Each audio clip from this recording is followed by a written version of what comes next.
Hello folks, this is Jeff and Tank here from the Junkyard Kid channel, and gonna start a video here about this 59 Edsel convertible. Not sure exactly how I want to go about it. I might save it and we'll put it all in one long video or do it in sections, but anyways, let's talk about this car a little bit. 59 Edsel convertible, Corsair model, which that's what all 59 Edsel convertibles were. By 59 already, the Edsel had been kind of, well, maybe I could say Ford was backpedaling. I'm not quite sure how to say it, but in 58 you had 4 models of the car and 3 wagon models. And by 59, you had 2 models of the car and 1 model of the station wagon. So, like I said, it's 59 Corsair convertible, red with a white top. The color was called President Red. And a little backstory of the history of this car. For a while, it belonged to a gentleman in Minnesota by the name of Carol Higdom, or Higgy. Some of you guys with the Edsel Owners Club will recognize that name. Last license in 73. And then my dad bought it from him, somewhere in the late 80s, maybe. Stored away. He always had plans of working on it, and that never come to pass, and he sold it to a guy by the name of Aaron Rosenau. And he was going to fix it. And he got started, and we got some new tires and wheels on it. We take a look under the hood here. He had picked up a 360 Ford V8. Originally, this had the 361. Stuck in there, got the transmission in out of a 58 Edsel, which I need to swap out. We'll get to that in a minute as to why. And he decided he wanted something that was a little less of a big task. And I happen to have had a 60 Edsel convertible clone, not one of 76. It was one my dad had started on, and I kind of got it into a driver quality. Unfinished, but you know, something you could drive around with. So I sold him that and got this in trade. You look here, all of this stuff was packed into this car. We got extra parts for the car, pieces needed like a good gas tank. Them are very hard to find for a 59 Edsel because nobody reproduces a correct one. There are, I think it's 64 Ford tank. Can be made to fit pretty decent. We got the driver's rear window, which is out of the car. We got some interior bits, extra grills, because the ones on this car are kind of beat up. Then we got pieces like this piece here. This is actually for a 58 Edsel wagon. A bunch of extra shocks, new and used, I think. We do have a brand new rocker panel there for the driver's side, because as you'll see, it needs it. So I kind of pulled it all out to look through, sort it out. And this car came out of Minnesota, so it does have some rust. It's not near as bad as it could be. Some of the pluses are like up by the front here and these fenders. That's pretty solid. That's an area that's prone to rust. I think they're pretty good because even though it was from Minnesota, which is a land of rust, you've probably seen mostly pavement driving. In this area up here, the way it's designed, you got kind of a shelf there. Especially if cars get driven in a lot of dirt roads, the dirt and mud gets thrown up there and sits and starts to rot out. And as you can see, things are kind of tough looking up front here, but I got a bunch of pieces that are in much better shape. And it is a power brake car. If you look down there on the pedal, you might be able to read it. And power windows. And power steering. It's got a not too bad a padded dash for an original dash. And we got a brand new top there in the box. So there are pieces for this car. My plan with it, I'm going to get it running and driving, get the brakes working, and since I've got more projects already than I probably got good years in front of me, I'm going to sell it to someone else, and they can put the time and effort into it to make it pretty if they want. As you can see, this quarter panel has been replaced already. And I do have a new quarter panel, not new, a very, very good used one for this side. So there will be all the parts and pieces to put this back together, or a large part of them. But this is what we have. And like I said, gonna do a few segments on this or just save it for one long video and show you guys about it and go from there. Okay, we got it up in the air a bit, and definitely has some crustiness going on this side. But I do got to replace my quarter panel for this side and an NOS Ford rocker panel, or Edsel. Same thing. And we'll kind of take a peek underneath here. Gas tank's out. Got one of them, that's good. Previously mentioned that. And it's a little crusty underneath here. You got some rust scale on the frame, but nothing, I don't think that's damaging the integrity of it. Floors for a convertible and Minnesota car are surprisingly good. And some heavy undercoating back in the day probably helped preserve that some.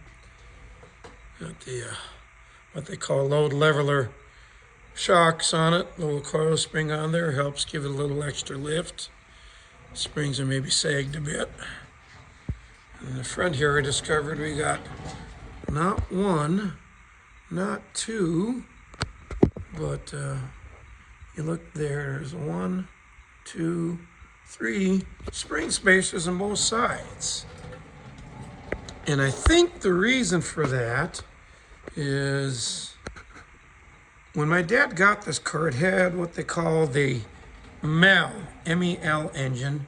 It's a 383 cubic inch out of a Mercury. Some of you Ford guys will be familiar with like the 430 Lincoln engine. It's of that design. And them things are heavy. I think they're in the range of probably even heavier than a big block Chevy. So I'm thinking that's why it's got so many spacers stacked in the front. We definitely have some wear on a few pieces here. You look there, the idler arm is just totally hammered out. That was pretty common on these. I actually have a repair kit for that. That'll probably get done before I sell it. But transmission, I'm down to a bolt there, and we roll over. A bolt there. Cross members loosened up. Transmission jacks here. So let's position this camera, and I'll get this dropped out, and then also can show why I need to be swapping this.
going down.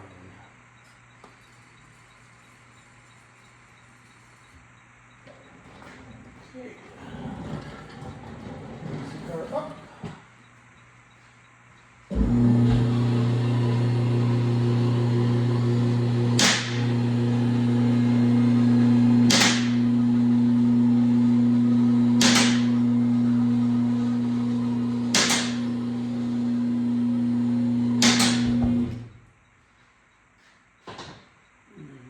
Balanced good.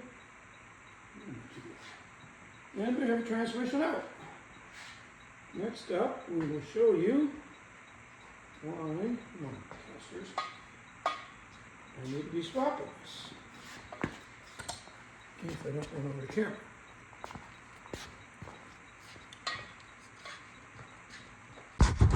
Well, here are both transmissions. This is the one that came out of the car. This is the one that's going in. And to explain why I changed these, just happen to have a 58 Edsel handy in the shop, customer car. If you look here on the push buttons, you got, actually let me open the door, squeeze in here.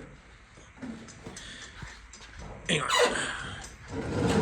too much stuff in the way. You look at there, now that's not supposed to be here, should be a different emblem, disregard that, but you have low, drive, neutral, reverse, and park. So basically 5 positions. If it was a manual shift car, this is different. You have a indicator, a more traditional looking indicator, and a shift lever. Says the same thing: low, drive, neutral, reverse, and park. So now we'll go back to this 59 and get back down on the ground so I can show you.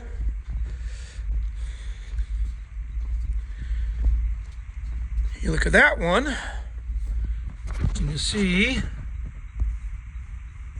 try to zoom, there we go. You got low, where's my finger? Low, drive 1, drive 2, neutral, reverse, and park. So you have 6 positions. And why it says drive 1 and drive 2 is if you put it in D1, takes off from first, shifts to second, then to drive. If you put it in D2, you take off in second gear, which would be the same thing the 58s do when you put it in drive, and then shifts to high.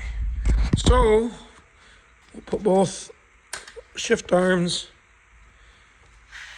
down to the bottom, and you can look here on the one that came out, you got low, second, or drive, neutral, reverse, and park. For here, you have the extra position. You got low, drive 1, drive 2, neutral, reverse, and park. And you can see the arms actually are a little bit different looking as well. This has a bigger grommet hole. So just to make it correct and proper, we'll be putting this transmission in. So I think next thing I will be doing, if we look here, I can show this does not have any transmission lines in it. Move that engine tip back a ways, but we can adjust that if we have to. But yeah, there are no transmission lines down here. Of course, there's no radiator. There's a lot of no things that aren't in here yet, but I will get there. Probably not this weekend, but eventually. So next up, probably gonna do some hunting for transmission lines out in the east yard if I happen to have some that are relatively handy to get to, because now would be a lot easier to install them. When the transmission's out, they're a lot easier to kind of wrestle around to get in where they need to be. If I don't have them handy, well, I'll just put this transmission in. That one right there. And deal with it later. Okay, well, it's Sunday afternoon, and I'm tired. I did make a moderate amount of progress on this Edsel. So let's flip this phone around and I'll show you what all I got accomplished. We'll get underneath the car to start with. I got my light here. I'll zoom this out a bit. There we go. Excuse me. And we now have the 59 Edsel transmission, Cruise-O-Matic in here. That's pretty well hooked up. Shift linkage hooked up. Even found when I was working on it, it's like I didn't see no speedometer cable until I got a little fishing, and even got the speed per meter cable hooked up. Park brake cable to the cross member. I went out in the east yard, looked through a bunch of Edsels. I found one transmission line, but not two. So this week I'll have to get a set of them coming. It would have been nicer to put them in before I stuck the transmission in. But if I do that before I put the starter on, and this here is where the dipstick tube goes in.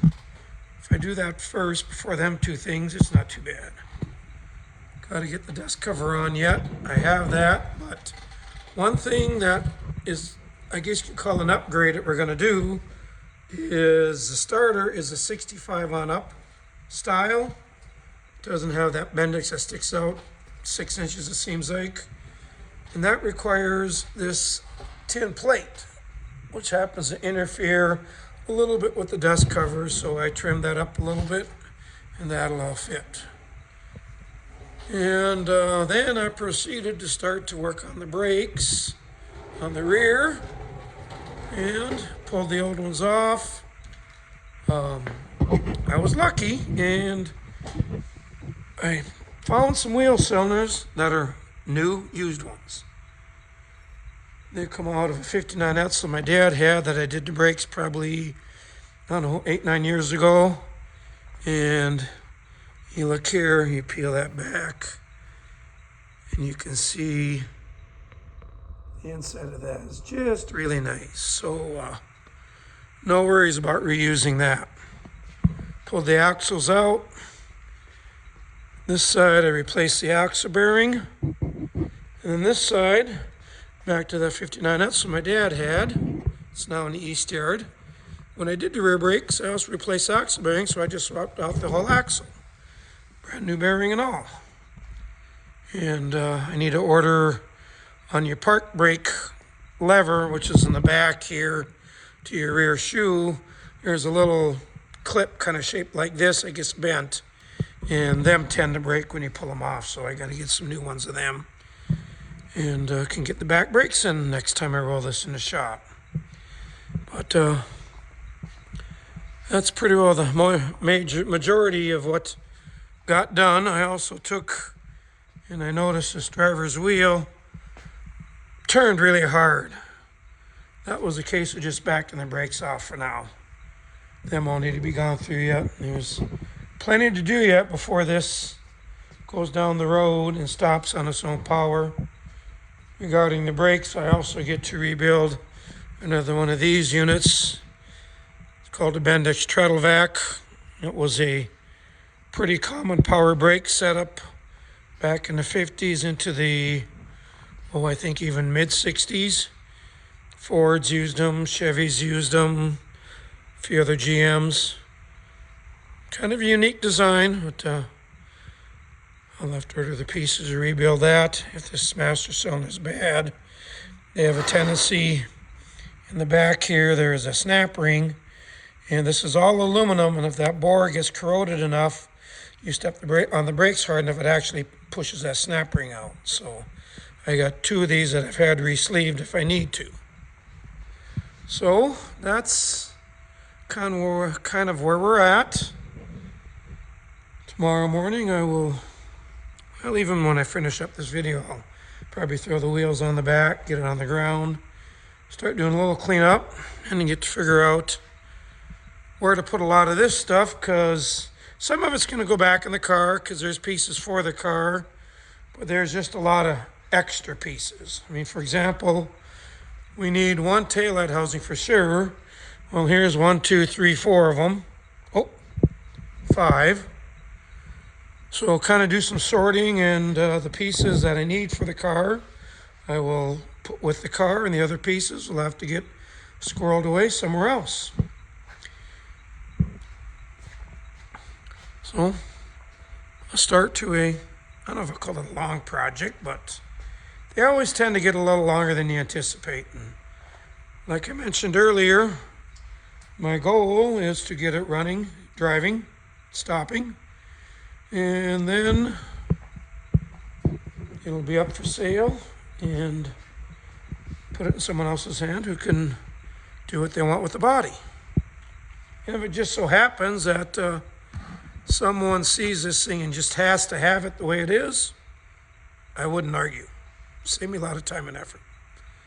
So I'm going to call this as wrapping up part 1 on this project. And until next time, we will see you later.